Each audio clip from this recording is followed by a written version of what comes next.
Hey everybody, Sanavi here, and I just wanted to take a moment to talk about how to craft our weapon for our Cyclone Shockwave Slayer. I've had a lot of questions about how do I craft a weapon for getting through T16s, farming T16s, etc. And also how do we craft an endgame weapon. So I'm going to show you how to do two crafts in this video. One is to make a weapon with relatively low investment that will get you through all of your mapping and allow you to farm T16s to generate currency. And then the other one will be more of an endgame weapon like I'm crafting right now and what I'll be finishing hopefully on stream today. So my current weapon is the low investment one. You can see here it's 700-ish physical DPS. And then you can see the one that I'm crafting to be my endgame weapon. It has the T1 Flat Fizz Essence, because we've been spamming deafening essences of contempt. And then it has a T2 Fizz Hybrid on here. But more importantly, it has an open prefix and an open suffix, and I'll explain why this is important once we get to crafting the endgame weapon later. So let me go over to Craft of Exile, and we're going to start with how to craft a weapon that will get you through all of your mapping and allow you to farm T16s. So you're going to do Create New Item, Two-Hand Weapon, War Staff. One of the most common questions I get is, can I use like an Invincibility Rod or something? Because we're a block-based build, we have to use a weapon that has an implicit or chance to block attack damage to scale. Out of our options, the best one is Azimite Staff because it has the highest crit chance as its base. So this is the weapon we're going to use. Now what you're going to want to do is look on trade for a Azimite Staff that has a high quality roll and is at least eye level 83, but preferably eye level 85. So if we go to trade here and I rerun my search, this may take a second. You can see that if I sort by item level, there's a couple listed here that are relatively cheap. You're just going to pick one up that has, at least 27 quality, item level 83 or higher. Once you have your staff, we're going to spam essences on it, the Deafening Contempt. You can do like a T2, but you really want to spam the T1 Deafening Contempt essences.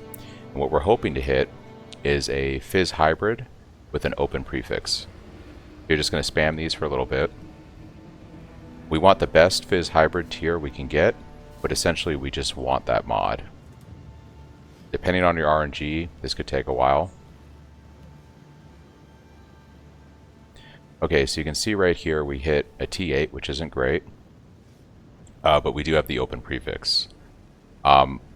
We really would like to have attack speed as a suffix too, so I would probably keep rolling, but if you don't have a lot of currency, you could stop here. But let's see if we can get one that has... Okay, this has a slightly better fizz, but it doesn't have the attack speed. Depending on your currency, you could keep rolling, but say you didn't have a lot, we're already at like 97 chaos investment on the weapon. At this point, you could go and benchcraft on your increased fizz, which we'll do right now. And you could run this a few times until you get like the best possible roll, like we did here. And this essentially would be your weapon. You could now also YOLO slam and exalt on here and hope to get that attack speed. And if you're lucky, maybe you get it. But we're not, we end up with this. But this is a fine weapon that is going to carry you through all of your mapping and, farming T16s. You would still have to 6 socket it and then either 5 or 6 link it for your General's Cry. But this right here, I used worse weapons. I actually was using this guy right here when I got into maps, and this actually is what I used all the way through into T16s before I crafted this this nicer one like I just showed you. So you can do it with a much lesser weapon, but you can see right here that cost about less than a divine right now to make this weapon. Now, factoring in 6 socketing and 5 or 6 linking be a little bit more expensive, but this weapon right here will help you farm T16s. The question now is, how do we craft our endgame weapon? To do our endgame weapon, we're going to go back and create a new item. We're going to grab that Azimite. We're going to want, like mine, 28%, base item level 85, and it's kind of the same strategy. You're going to spam Deafening Essences of Contempt. There are 2 ways to go about this. You can get a fractured base from trade, which will be very expensive, probably anywhere from 10 to 20 divine. Or you can do what I'm doing and just spam essences. If you do get the fractured base, you want a T1 or T2 increased fizz or Fizz hybrid for the fracture. So what you would do is you would get, like, say the hybrid roll here, say it's just a T2, and this is what you would buy. And this right here is probably going to cost you 10 to 20 divines on trade, at least. But this would give you a guaranteed 1 out of the 3 Fizz mods.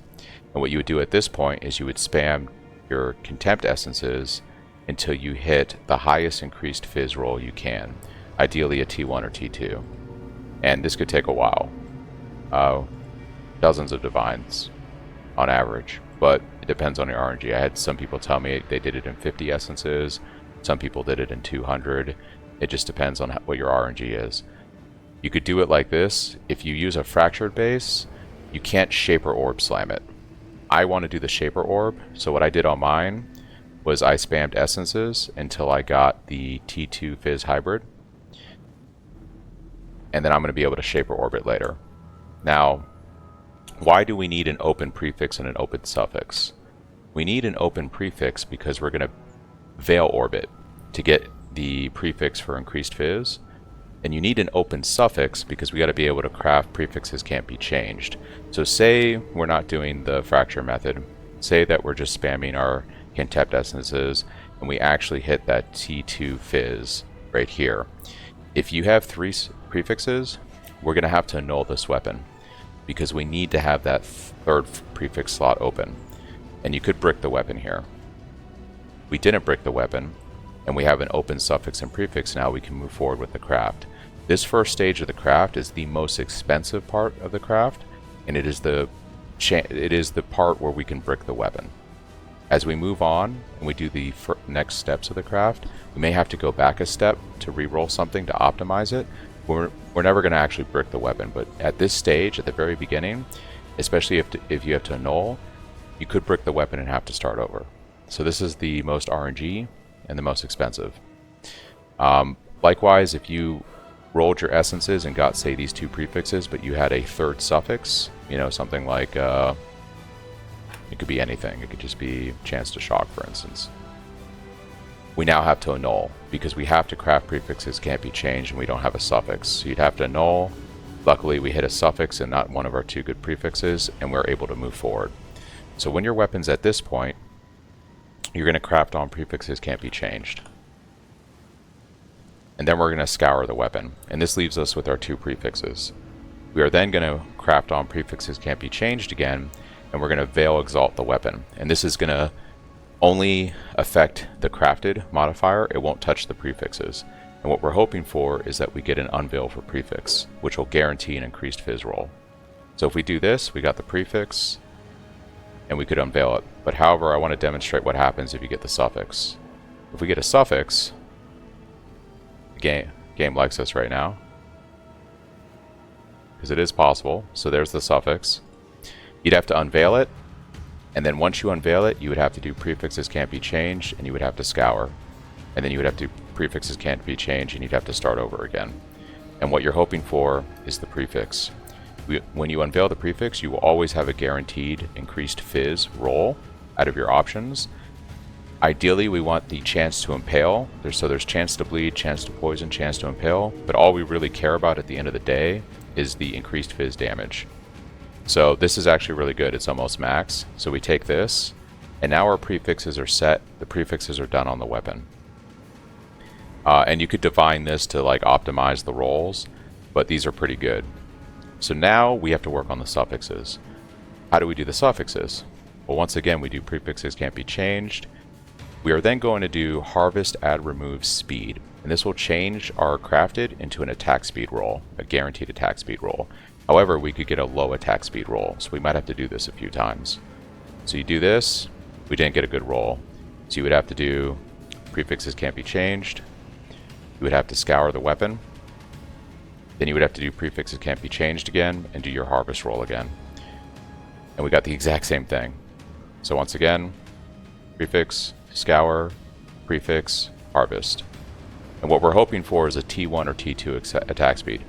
These steps are going to be expensive, but once again, we are past the point where we're going to brick the base of the weapon. Your prefixes are always set now, so we're never going to brick the weapon.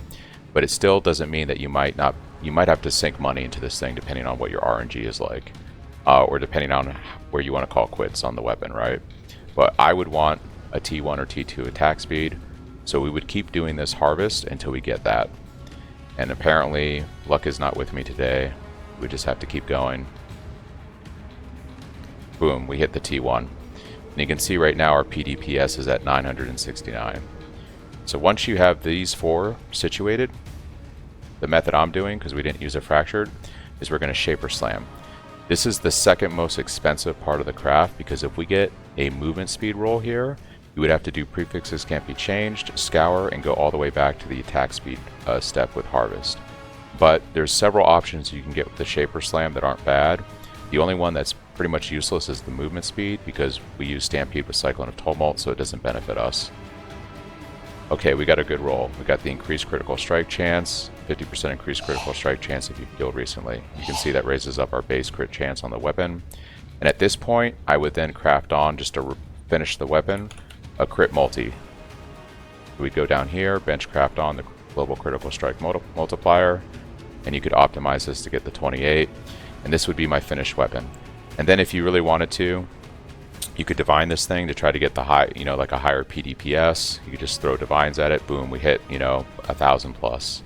And here is basically your endgame weapon. You can make a better weapon than this that's like mirror tier, but this weapon will carry you through T17s. It'll carry you through, Uber Pinnacle bosses. But as you can see, it can be pretty expensive. We spent like 5,000 chaos on this thing, which is, a couple dozens of divines. So, but that is the cost of making an in-game staff. So this is how you do it. This is currently what I'm working on right now. When I do stream later, I'll be doing the whole, rolling the unveil for the increased fizz prefix, and then doing the add remove with speed on harvest. Right, that's all going to cost money. But this is how I'm going to finish out my weapon. And then obviously after all this, you would 6 socket and 6 link it. But that is how you make an in-game weapon. Those are probably the most common questions I've been getting now, is how do I make a good weapon to get into maps and T16s, and how do I make one for endgame? That's what I'm doing. It seems to be working out pretty well for me. That's what a lot of people in the community are doing. So yeah, if you have any other questions, feel free to stop by the stream. Feel free to join the Discord. There's a lot of helpful people in there that are answering questions when I'm not around. But yeah, that's how you craft weapons. Thanks, and I'll catch you all later.